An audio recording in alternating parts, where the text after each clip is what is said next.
Hey, what's up, stock compounders? Brad here. So, Rob Vinall of RV Capital just had his annual meeting in Switzerland. And as part of the annual meeting, he invited Dennis Hong of Shawspring Partners to do a fireside chat. I believe it was on Saturday.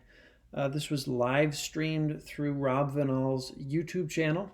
And it's a 45-minute chat with Rob Vinall. I think the first half hour or so is Rob Vinall asking Dennis some questions, and then the audience gets to ask some questions. And it was just a really fun opportunity to get to know Dennis Hong better. He's not somebody who does a lot in public. I don't think there's many videos about him. I couldn't even dig up what his funds kind of compounded returns have been since inception in 2014.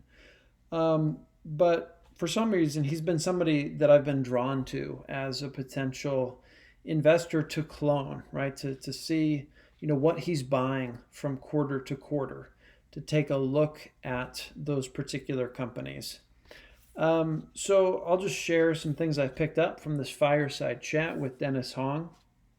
Hopefully, you guys get some things out of this. So it was back in 2015 that Dennis Hong first got a hold of Rob Vinall's letters to his investors, and he devoured them. Right, it really resonated with them, and he says he found incredible solace in those letters. This was early years of Shawspring Partners, and it wasn't easy. Right, it wasn't easy. Started, I think, with around 10 million assets under management, and it was a slog in the early years for Dennis and his team. So he's the son of two shopkeepers about 30 miles west of Toronto. Okay. Nobody in Dennis's family ever had a college education. At this shop, they were selling cigarettes and lottery tickets. Okay. That's really what provided the income for Dennis's parents as he was growing up, right? Cigarettes and lottery tickets. So he, like I said, he was the first one in his family to go to college. He managed to get into Yale. Okay, and he says Yale was an amazing place to begin an investing career. It was very cool to be at the same conference tables as incredible value investors like Howard Marks, Seth Klarman, Chase Coleman of Tiger Capital. But what was even more cool, right, than getting to meet those guys were the investment boutiques and how they operated. So you could have these 1 to 2 person investment shops that ran very concentrated portfolios. Okay, and the investor base was highly curated. Some of these investment boutiques only had one client. Okay, so they could be very tailored with their strategy to that one client. What a competitive advantage that is compared to some of these institutional investors. He talks about March 2020 when every single person is down, right? Except maybe Nassim Taleb, who's got this approach where when you get the black swan, that's when Taleb hits the home run. And I was actually reading Mark Spitznagel's book recently about Austrian investing, and perhaps Spitznagel was up in March 2020 as well. But there probably weren't many investors who didn't get beat down in March of 2020. So he talks about these boutique investment firms who have very few clients, get to develop a relationship with those clients. Now, when the market tanks, when there's panic in the investment arena, who do you think these investors would like to be partnered with? Right, it's the boutiques, the funds that actually can spend time with their clients, talk through what's happening in these tumultuous times. So that's where Dennis really saw he wanted to develop an investment boutique, right? He wanted to have this direct relationship with his clients, direct relationships with the CEOs, the management teams of the companies that he's invested in. So that really sunk in early at his time at Yale. So he launched Shawspring in 2014 with $10 million at 30 years old. Okay, he was 30 years old when he launched Shawspring, and he was only 1 year into Harvard Business School. Okay, he really went to Harvard Business School to try to build relationships with his classmates, to get some seed money to start this investment firm. And it turned out someone that he knew from a while back was willing to fund him, right? Seed him with $10 million. So he no longer needed to spend this time at Harvard to develop these relationships, to get the fund off the ground. He actually already had that relationship. So dropped out of Harvard to start the fund. And the fund is really built around this mental model of ecosystem control. Okay, so what is ecosystem control? He says one of the things we have to optimize for as a small team is return on time and effort spent. We need to be very efficient. Okay, there's some 50,000 public companies in the world, at least, that are investable from the perspective of Dennis Hong. How do we narrow down those 50,000 opportunities to maybe a couple dozen companies, and then select the best 5 or 10? It's really what Dennis wants, is a portfolio of 5 to 10 companies that are going to result in Hall of Fame returns. So he says everything we do has to have some form of scalability, replicability, or repeatability. What we want is a portfolio of 5 to 10 stocks. Now, Dennis Hong mentions Peter Kaufman. Okay, those of you who watch my videos regularly, you know I have been drinking from the fire hose of Dennis Kaufman recently. I've been trying to find everything I can about Peter Kaufman. So it was pretty cool to hear Dennis Hong mention Peter Kaufman. And the piece that he mentions here, he says, I love the definition of compounding from Peter Kaufman. This is from the talk Peter Kaufman gave in 2018 to the Harvard Economics Club. He said, compounding is constant, continuous, dogged improvement over a very long time frame. So how does that relate to investing? If you're trying to compound capital, you're looking for companies that are compounding revenues, earnings, free cash flow, and earnings power using that formula. That constant, continuous, dogged improvement in those metrics over a very long time. Those are the businesses that Dennis Hong is looking for. That implies a quality characteristic, right? These are quality companies. There's something about the DNA of these companies that allow these metrics to compound over time. It's also a very special type of company. There aren't many companies with this quality out there.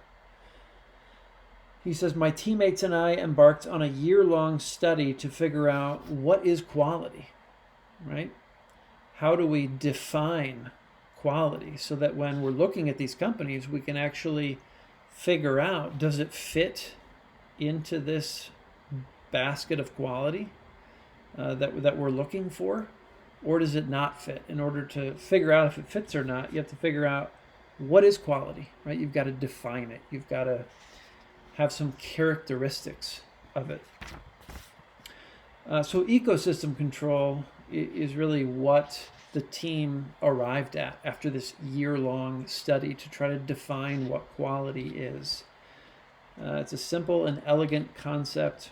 If you think about every business as an ecosystem, including itself, its customers, and the cash flows that pass through all the different constituents suppliers, manufacturers, employees, management, investors. The highest quality companies that we've found exhibit this characteristic of ecosystem control. You have all the constituencies locked in, okay? And the lock-in is so compelling that it is economically irrational for that constituency to unlock itself and to go to a competitor ecosystem. That is an incredibly rare dynamic. So this is something Peter Kaufman talks about as well, how as a business you have all these counterparties, right? And if you can see through the eyes of all of these counterparties and design your business to be a win-win relationship with all of these counterparties, that's essentially what Dennis Hong is pointing to here. It's this lock-in, right? It's a relationship that's so good that why would they even look anywhere else? That's the lock-in. That's the ecosystem control. And he says, this helps us sort through the universe of 50,000 investable public companies. If it doesn't have this characteristic of ecosystem control, it's a pass, right? We move on to the next one. It allows us to maximize return on time and effort spent. And all we need is 5 to 10 companies that exhibit this characteristic, that fit this mental model of ecosystem control. You know, he's asked about starting his fund and, you know, how big do you want to scale? And there's a bit of a challenge. There's a bit of an incongruence between optimizing for size, optimizing for assets under management, which is what most investment funds are trying to do, because they get a percentage. Right? They get a percentage of AUM. But if you try to optimize for AUM and optimize for client performance, there are a lot of conflicts there. Okay, this is something that the investment industry doesn't like to talk about very much. Buffett and Munger point this out frequently. Why, these funds, these active fund managers are underperforming. A lot of it has to do with the fact that you can't really optimize for both size and performance. There's trade-offs that have to be made. Dennis Hong is really focused on optimizing for performance. He wants these Hall of Fame returns. And so that's why he's so concentrated, right? 5 to 10 companies. You probably don't invest in 5 to 10 companies if your sole objective is to maximize your assets under management, because most investors aren't going to be interested in that kind of concentration. He talks about how he's the investment relations team. He's the portfolio manager. He's the marketing person. He's the CEO. And he embraces that responsibility. This reminds me a lot about something Naval Ravikant talks a lot about, how if you want to be wealthy, you've got to take accountability. Okay, be willing to fail in public. Okay, you've got to say, hey, I'm responsible. A lot of people don't want to be responsible, right? Because if there's a problem, who do people look for? Who's responsible for this? But the people that really shine as leaders are the ones who are willing to take that responsibility, willing to take the blame when things don't go well. And usually they're quick to give the credit to their team when things are going well. So I see that in Dennis Hong in spades. I have 4 co-priorities. Okay, so Dennis Hong has 4 co-priorities with his fund. 1, protect and grow the capital. Okay, that's fairly straightforward. No surprises there. 2, to be present and available for our partners whenever they need me to be there. So if his sole objective was to grow AUM, right? That's not consistent with this second co-priority of wanting to be available, right? Not having so many investors that he doesn't have time for any of them. He really wants to cultivate a relationship with his partners, investors. Number 3, to create the kind of company where my teammates could see themselves building a satisfying long-term career. Okay, if they choose, if that's what they want to do. But to create the kind of company that lends itself to the kind of satisfaction, the employee satisfaction that would produce that kind of outcome, right? Long-term career employees. And that reminds me of Peter Kaufman as well. Peter Kaufman wrote a whole, it might have been a handout that went along with a Columbia Business School talk he gave in 2015, but it's all about culture. And one thing I found fascinating about Peter Kaufman, he's never fired anyone at Glenair. Okay, Peter Kaufman is the CEO at Glenair. He's friends with Charlie Munger. He's also on the board of Daily Journal with Charlie Munger. And he's never fired anybody. That's incredible. Like, how does that actually work in practice? I've never even heard of that. But it's really creating that culture of trust. It's when you see it, you notice it. Like, wow, there's something special going on here. And then the 4th co-priority, to add value to my managers. Okay, so the companies that Shawspring invests in. Dennis is really thinking, hey, obviously I'm getting value from them. I'm investing with them. I think they're a great business. They're going to help me grow all of this wealth over time, compound this capital that I have invested in them. How can I be of value to them? How can I, grow the value of these businesses that I'm partnering with through Shawspring Partners? So very cool last co-priority there. One of his, I think it was one of the guys he started the fund with, talked about when they were getting started, we were a little food truck trying to build a few key recipes. Okay, and I think this is very smart. It's easy when you're starting a fund to try to be the smartest fund in town, right? And really build in all kinds of complexity into your process. And that is not what Shawspring did to start out. They wanted to simplify. Okay, they're a small team. How are they going to generate these Hall of Fame returns? They've got to do a few things exceptionally well. And they figured out what those things were. We only really focus on 3 mental models. Okay, so simplicity is incredibly important. And I also get that a lot from Peter Kaufman. It seems like nothing he says is like earth-shattering, but it's so grounded in how the world actually works. It's deep, but it's also simple, right? Hopefully over time we develop more mental models than the 3 mental models they're really focusing on today. But we kept it very simple to start. We eliminated any variable that wasn't necessary to generate Hall of Fame returns.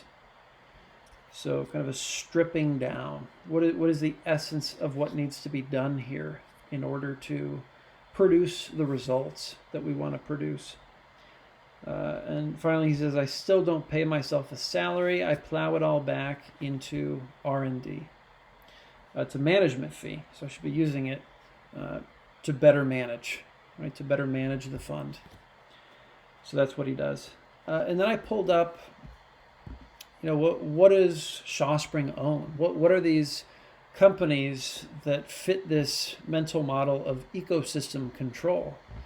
And you can see, based on 13F filings, there's only 4 kind of U.S. listed companies that show up on the 13Fs for Shawsprings.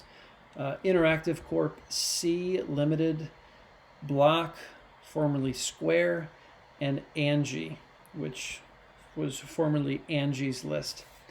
So, but I figured out, so this is a little over 800 million in reported value of these holdings. And so I looked up, what is the total assets under management for Shawspring? And you can do this by going to advisorinfo.sec.gov and searching the name of the fund. And as of December 31st, 2021, which is the same day as these 13F holdings came out, which is convenient for us because we can compare what is the total AUM versus the holdings in the US, is 1.58 billion assets under management. So these US listed positions are really only half the pie for Shawspring, for what that's worth. And then finally, I think these are, the letters to the Shawspring investors on the Shawspring website, just under content. Unfortunately, these aren't clickable. Okay, so we can't read these. I think these are probably only available to investors in the fund, investors in Shawspring. But you can get a sense, what might these 3 mental models be? You can see cognitive reference, maybe I'm not saying that right, ecosystem control, network effects, so you've got some different potential mental models there. And then there's some other content. You can see Dennis doesn't do much in the way of talks.